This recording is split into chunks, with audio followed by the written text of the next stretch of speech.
क्या ऐसा हो सकता है कोई इंसान दोबारा किसी से प्यार कर सकता है? दोबारा किसी से मोहब्बत हो सकती है? इसका जवाब शायद किसी के लिए हाँ होगा तो किसी के लिए ना। यह एक कहानी है निशा नाम की लड़की की, जो अमर नाम के लड़के से बहुत प्यार करती है। दोनों कॉलेज के वक्त से एक दूसरे के बहुत अच्छे दोस्त थे। निशा और अमर एक दूसरे को बहुत अच्छी तरह से समझते थे। दोनों एक दूसरे के काफ़ी अच्छे दोस्त थे। निशा और अमर हर मुश्किल वक्त में एक दूसरे का साथ देते थे और खुशी के मौके पर भी वो एक दूसरे के साथ होते थे। जब कभी अमर को कोई मुश्किल होती तो निशा हर हाल में उसका साथ देती थी। इसी तरह जब कभी निशा को मुश्किल का सामना करना पड़ता तब अमर उसके साथ होता और इसी तरह से दोनों एक दूसरे का साथ निभाते गए और दोनों के बीच में मोहब्बत हो गई। वक्त के साथ साथ दोनों की मोहब्बत काफ़ी गहरी होती गई। कुछ समय बाद दोनों की कॉलेज की पढ़ाई खत्म हो गई और अमर और निशा दोनों ने ही अच्छी जॉब ज्वाइन कर ली और इनकी ज़िंदगी सही से खुशी से गुजर रही थी। पर एक दिन निशा ने अमर से कहा कि अमर अब हमें शादी कर लेनी चाहिए। अमर ने ये बात सुनकर कहा कि ठीक है निशा, मैं आज ही अपने घर वालों से बात करता हूँ और तुम भी अपने घर वालों से बात कर लो। दोनों ने अपने घर वालों से बात की। दोनों के परिवार वाले एक दूसरे से मिले। दोनों के परिवार वाले को ये रिश्ता पसंद आया और दोनों ने हाँ कह दी। इस रिश्ते के लिए कुछ समय बाद का ही दोनों की सगाई का मुहूर्त निकला और कुछ ही दिनों में दोनों की सगाई काफ़ी धूमधाम से की गई। कुछ दिनों बाद अमर ने अपनी कंपनी स्टार्ट की जिसमें निशा भी साथ थी और दोनों एक साथ अपनी नई कंपनी को अच्छे से चलने ही लगे। कुछ ही समय में दोनों की कंपनी में बिजनेस किया और अच्छा प्रॉफिट किया। एक दिन अमर को बिजनेस के सिलसिले में किसी दूसरे शहर जाना था और वहाँ उसकी मुलाकात प्रेम से होती है। दोनों बिजनेस मीटिंग अटेंड करने के लिए बिजनेस पार्टी अटेंड करते हैं और पार्टी में अमर और प्रेम की अच्छी दोस्ती हो जाती है। उस वक्त दोनों एक दूसरे को अपनी लाइफ की बातें शेयर करते हैं। दोनों हमेशा अपनी दोस्ती निभाए रखने का वादा करते हैं। जब अमर अपनी गाड़ी में घर जा रहा था तब रास्ते में उसका एक्सीडेंट प्रेम की गाड़ी से हो जाता है। प्रेम ये हादसा बर्दाश्त नहीं कर पाया। जब निशा को और अमर के घर वालों को ये बात पता चलती कि अमर का एक्सीडेंट हो गया है, वह इस दुनिया में नहीं रहा, तो वो लोग ये सदमा बर्दाश्त नहीं कर सकता।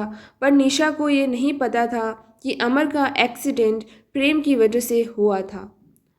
प्रेम से उसकी ये हालत देखी नहीं गई, इसलिए वह उनकी मदद करने अमर के दोस्त नहीं बल्कि अमर के द्वारा किया गया अपॉइंटमेंट एम्प्लॉय जो उनकी कंपनी में जॉब ज्वाइन करने वाला था वह बन के आता है। बाकी गया वहाँ पहुंचकर उसने निशा की हेल्प की। अमर और निशा की कंपनी को आगे बढ़ाने में प्रेम ने अमर के घर वालों को भी संभाला। प्रेम अमर के घर वालों को अपना परिवार बना लिया और अमर की छोटी बहन प्रेम को अपना भाई मानने लगी। अमर के पापा के डैड पैरालाइज हो चुके थे। प्रेम ने उनका भी ख्याल रखा और अमन की दादी निशा को बेटी मानती थी। वह हर वक्त निशा से कहती कि वो कहीं और शादी कर ले, पर निशा उन्हें अपना परिवार मानती थी। उसने कभी कहीं और शादी करने का नहीं सोचा। वो अब भी अमर से प्यार करती थी। प्रेम धीरे धीरे करके उनके परिवार का हिस्सा बन चुका था और धीरे धीरे प्रेम निशा से प्यार करने लगा था। तनिषा भी प्रेम का ये व्यवहार अमर के परिवार और उसकी कंपनी की तरफ देख के वो भी उसे पसंद करने लगी थी।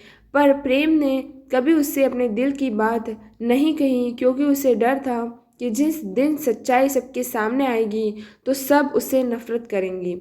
लेकिन अमर की दादी यही चाहती थी कि निशा की शादी हो जाए प्रेम से, क्योंकि प्रेम ही है जो उसे समझ सकता है और प्यार भी करता है। ये सब देखकर प्रेम ने सारी सच्चाई बता दी सबको कि कैसे अनजाने में उससे एक्सीडेंट हो गया और अमर की डेथ हो गई थी।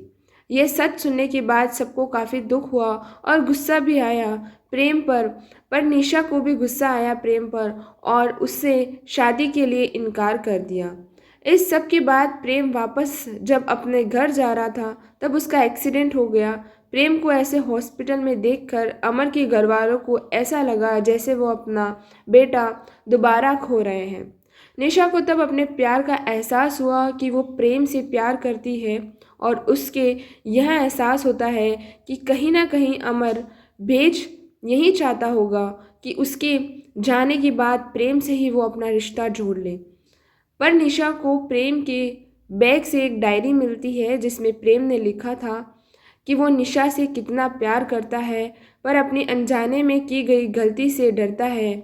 उसने सब कुछ उस डायरी में लिखा होता है, अपनी फीलिंग्स, अमर की दोस्ती, परिवार का प्यार, ये सब पढ़कर निशा को एहसास होता है कि प्रेम भी उससे प्यार करता है और वो भगवान से प्रार्थना करती है कि प्रेम बच जाए और भगवान उनकी सुन लेता है। कुछ देर में डॉक्टर आता है और बताते हैं कि प्रेम अब सुरक्षित है और प्रेम के ठीक होने के बाद प्रेम और निशा दोनों शादी कर लेते हैं और खुशी खुशी अपनी ज़िंदगी बिताते हैं। और निशा, जिसको लगता था कि वो अब किसी से प्यार नहीं कर पाएगी, ये मान लेती है कि दोबारा किसी और से सच्चा प्यार किया जा सकता है। तो दोस्तों, आज की कहानी हमारी यहीं समाप्त होती है। आप देख सकते हैं किस तरह से निशा को फिर से प्यार हुआ, उसकी लाइफ के अंदर फिर से एक नई शुरुआत हो रही थी। तो ये कहीं ना कहीं उसकी लाइफ का एक पार्ट था कि वो अमर से मिली और अमर से फिर जुदा हुई। आपको कहानी कैसी लगती है ज़रूर बताइएगा कमेंट में। धन्यवाद।